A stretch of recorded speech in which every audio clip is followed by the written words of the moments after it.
Tapi betul juga, jangan sampai dimanjakan. Seperti tadi dibilang mudir, udah fajri, sendal hilang langsung datang, piring hilang langsung datang, tidak. Tapi perhatian yang sesuai kadarnya. Anak kita butuh kitab, belikan. Butuh diberikan saran, butuh diberikan pandangan, sampaikan. Yang paling parahnya itu apa? Dikasih kesempatan untuk nelpon, nggak mau ditelepon anaknya. Dikasih kesempatan untuk menjenguk, tidak dijenguk anaknya. Ini adalah hal yang salah. Maka nasihat kami untuk wali santri yang pertama, jadilah qudwah hasanah. Ini seperti yang Allah firmankan. Allah mensifati Ibrahim sebagai qudwah. Inna Ibrahim kana ummatan qanitan lillahi hanifa wa lam yakun minal musyrikin. Sungguhnya Ibrahim adalah qudwah yang adil, qudwah yang tunduk kepada Allah, hanifa, lurus, tidak melakukan kesyirikan, walam yakum minal musyrikin, dan Ibrahim tidak pernah menjadi orang yang berlaku syirik. Kita perhatikan pola pendidikan Nabi Ibrahim. Nabi Ibrahim julukannya apa, ibu-ibu, bapak-bapak? Julukannya apa Nabi Ibrahim? Apa? Abul Anbiya, bapaknya para nabi.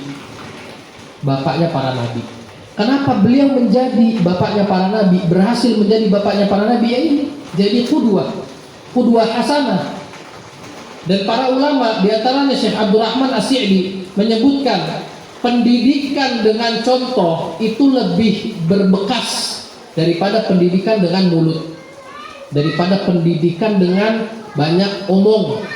Ya maaf aja kalau misalkan ibu-ibu yang cerewet merasa tersindir, tapi tidak masalah, dikurangin aja cerewetnya, tapi diseringin qudwah hasanahnya. Anaknya di pondok rajin tahajud, orang tua juga harus tahajud. Anaknya di pondok belajar ilmu syar'i, bapak ibunya juga harus belajar ilmu syar'i.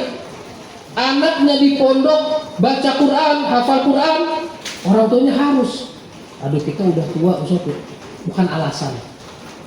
Itu hanya kemalasan yang dibungkus dengan ketuaan. Jangan merasa diri kita tua dan tidak mampu, enggak.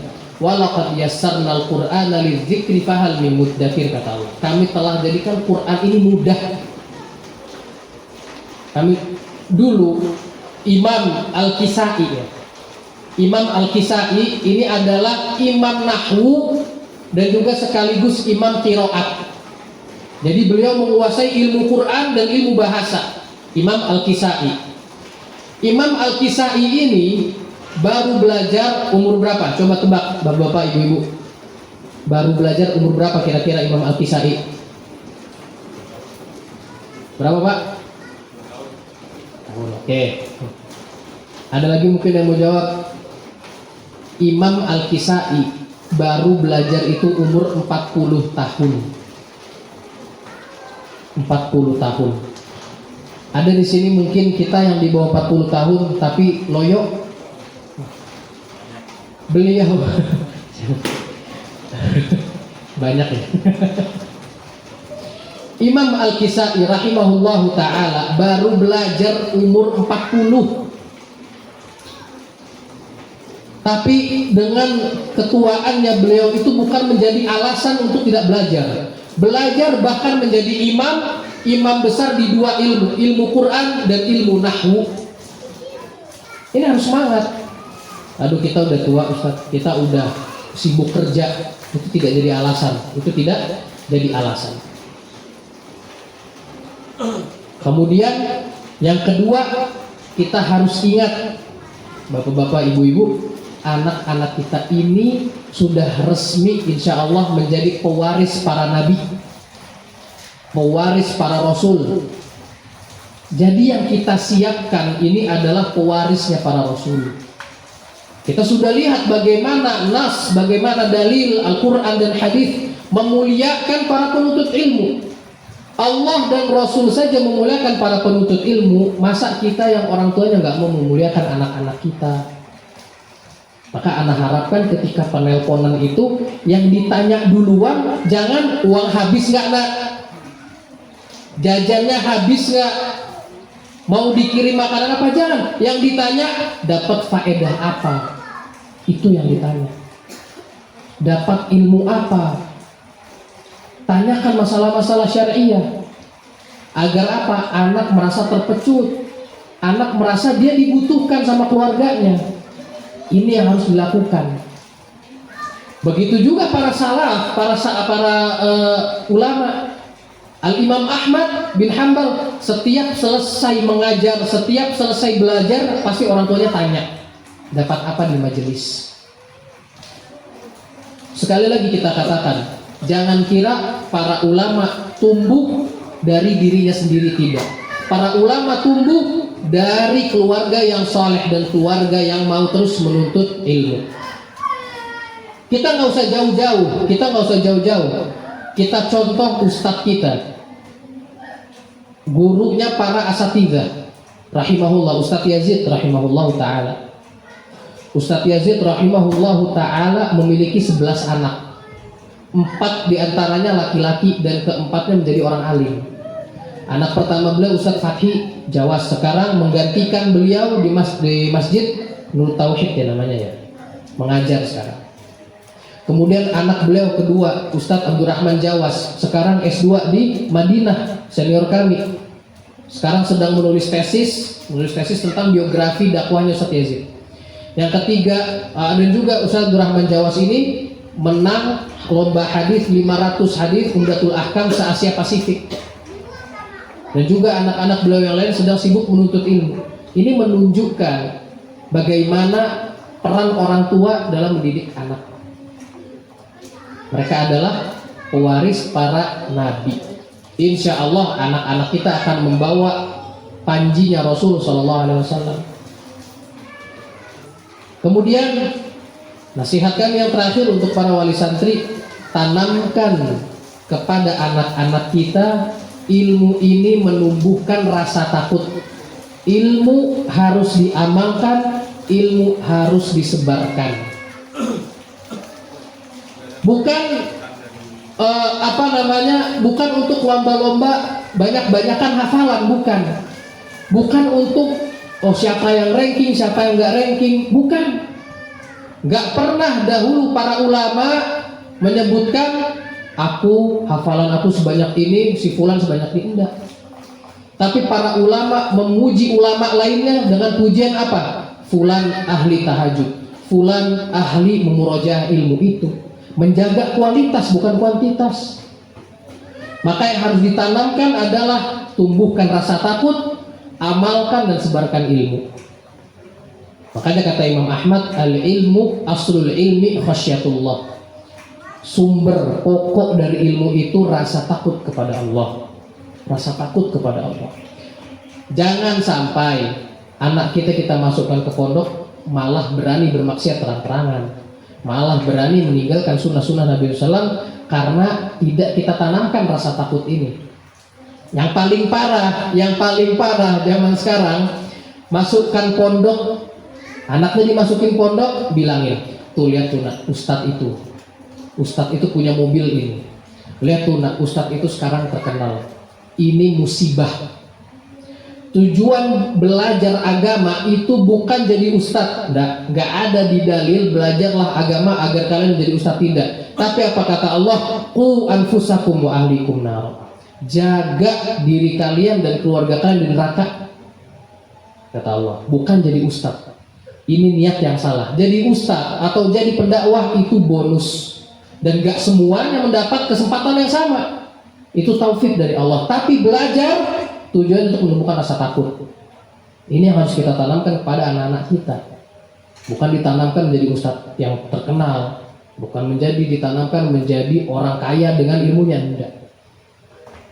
Itu adalah niat yang salah. Ini sedikit nasihat untuk wali santri. Kemudian kita lanjutkan, poin terakhir adalah tentang motivasi belajar ke kota Madinah. Sebetulnya di poin ini semoga kalau misalkan ada perwakilan PPMI yang datang, insya Allah santri-santri bisa melihat langsung. Motivasi belajar ke kota Madinah ini dibilang motivasi atau tips ini juga tidak, dibilang strategi ini juga tidak, tapi mungkin insya Allah hal yang kita akan sampaikan ini bisa bermanfaat. Karena saya pribadi melihat tidak ada strategi pasti, tidak ada aspek pasti yang menjadikan seseorang bisa sekolah ke Madinah kecuali murni taufik dan rahmat Allah Subhanahu wa taala.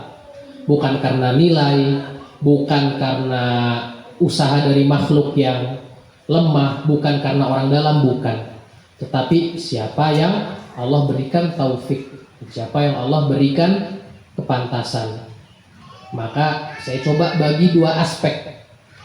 Ada aspek rohani, ada aspek ilmiah. Aspek rohaninya ini apa? Aspek rohani ini berkaitan dengan hati, dengan kesiapan secara hati dan mental. Kemudian aspek ilmiah ini berkaitan dengan ilmu, berkaitan dengan kesiapan kematangan ilmu. Aspek rohani ini mungkin saya sebutkan pertama ikhlas. Ikhlas. Maka keikhlasan harus ditumbuhkan dari dua belah pihak. Dari santrinya, mungkin kita sebutkan tiga ya. Ikhlas ini harus tumbuh dari tiga sisi.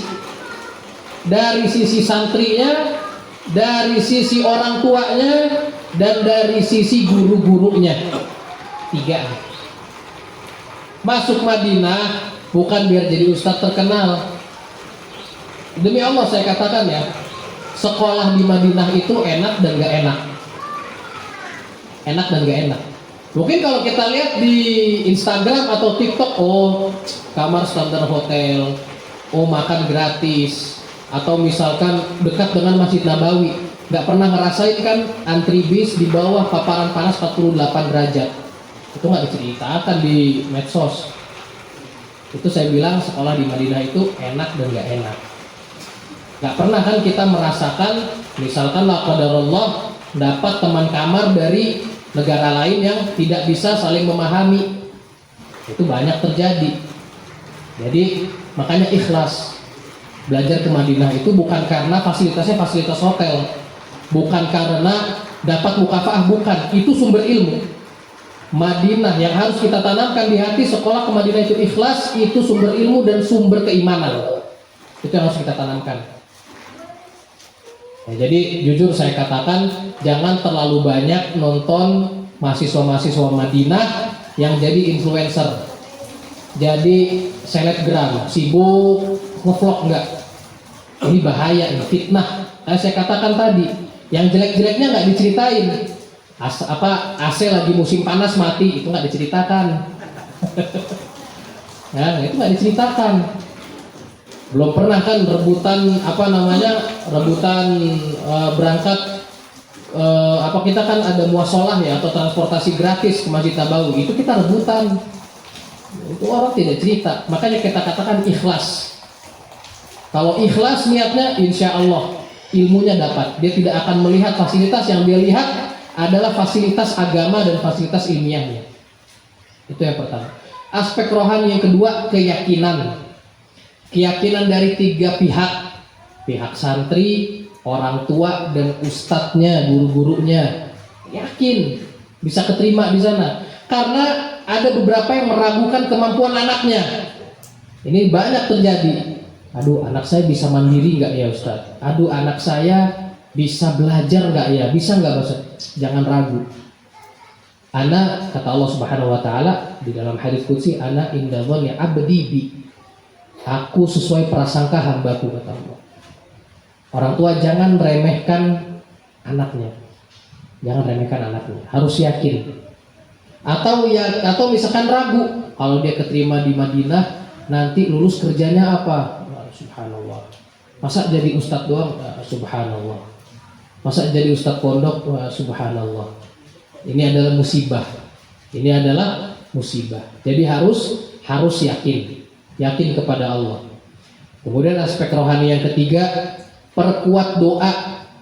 Perkuat doa. Makanya saya katakan tidak ada namanya itu orang dalam, Ya. Ini istilahnya jalur langit, kuat-kuatan doa.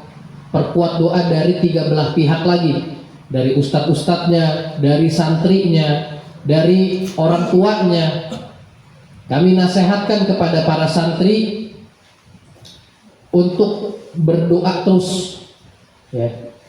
Doa antara azan dan iqamat, fadilahnya apa? La yurab, tidak tertolak doa tuh. Orang tua juga begitu. Jangan malas ke masjid yang bapak-bapak.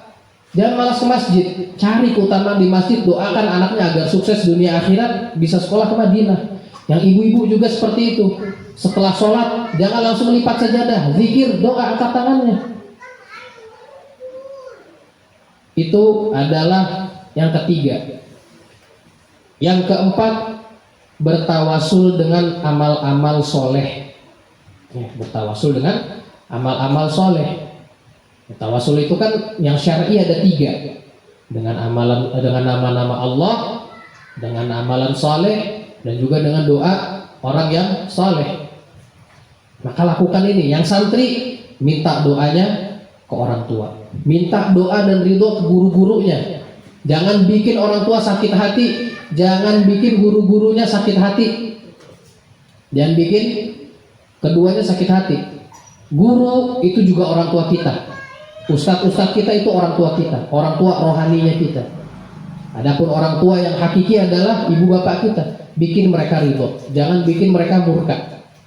Ya, tawasul dengan amalan soleh. Lakukan sholat tahajud, perbanyak sholat tahajud, perbanyak sedekah. Diniatkan agar apa? Agar menjadi wasilah untuk keterima di Universitas Islam Madinah. Kemudian aspek yang kelima, memantaskan diri dari segi ibadah dan ilmu. Nah, kita pantaskan diri kita. Kalau semisal cita-cita ke Universitas Islam Madinah, tapi malas baca, malas menghafal, ya, ini tidak pantas. Malas sholat di saf 1, ini tidak pantas.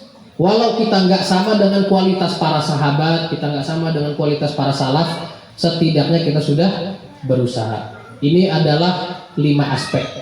Aspek terakhir yaitu aspek ilmu. Perkuat bahasa Arab. Ini yang pertama. Untuk santri, perkuat bahasa Arab. Ya, karena nanti di perkuliahan jangan seperti di pondok, berbeda. Di perkuliahan kita dituntut untuk aktif berbahasa Arab. Ini pertama. Yang kedua, perhatikan minat dan bakat kita kemana. Antum senang nuntut ilmu apa? Tafsir kah? Senang nuntut ilmu fikih kah, akidah kah? Maka dicari dari sekarang. Pelajari buku-bukunya, pelajari siapa ulama-ulamanya, itu yang kedua. Yang ketiga, mulai menghafal matan-matan dasar. Alhamdulillah di ma'had ini insya Allah asatidzah memfasilitasi tadi seperti yang kita katakan. Ada matan-matan dasar, ya. Kemudian yang keempat, coba luangkan waktu untuk lihat-lihat buku. Di sini ada maktabah, Ustaz? Ada tuh, datang ke maktabah, lihat buku-buku, perhatikan. Ini buku apa, ini membahas ilmu apa, siapa penulisnya, baca sedikit-sedikit. Aduh, susah Ustaz, nggak ada yang suruh ente paham. Lihat, tahu, oh ya. Kalau mau tahu, tanya ke asatidzah. Kemudian yang kelima, jauhkan diri dari teman-teman yang tidak bermanfaat. Nah, sekali lagi, ini berhubungan dengan anak penuntut ilmu lagi. Cari teman yang bermanfaat. Karena saya pribadi melihat banyak tuh satu angkatan yang mau ke Madinah. Adik kelas juga banyak yang mau ke Madinah. Tapi ketika mencari temannya tidak tepat, hilang akhirnya. Akhirnya nggak mau mendaftar, nggak mau siapin berkas. Kemudian yang terakhir, harus menjaga nilai ijazah. Memang ini bukan satu-satunya, tapi termasuk daripada wasilah dan sebab-sebab syar'i. Menjaga rata-rata nilai pondok itu kalau bisa 90. Ya, karena SIS atau Web Study in Saudi ini kan sudah berjalan dari 2023 ya atau 2024, saya lupa. Itu setiap santri yang daftar nilainya di bawah 90 itu langsung tertolak. Maka berusahalah untuk menjaga nilai di atas 90.